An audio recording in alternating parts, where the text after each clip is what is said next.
täna tuli avalikuks, et Reformierakonna juhitav valitsus müüs salaja maha ühele erafirmale Eesti 30 aasta põlevkivivarusid.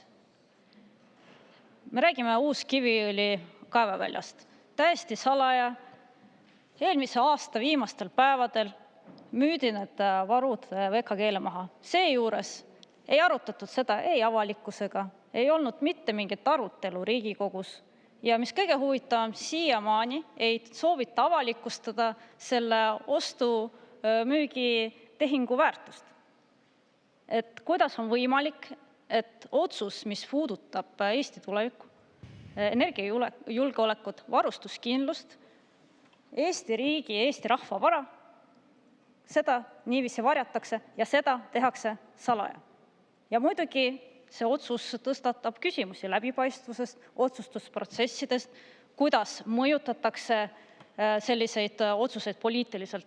Ehk siis tegemist on ju näha, et see valitsus kasutab põletatud maa taktikat. Pärast meid tulgu või veeuputus.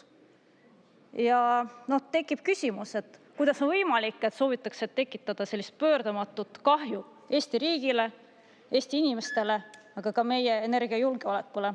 Ja seetõttu siin arupärimises on küsimused Jürgen Ligile, samuti on teine arupärimine suunatud Andres Sutile, et kuidas selline otsus sündis, miks avalikkust ei teavitatud, mis on selle tehingu väärtus ja kui suures ulatuses energiavaru seal oli. Tegelikult saame siin rääkida miljardites ulatuvas väärtusest.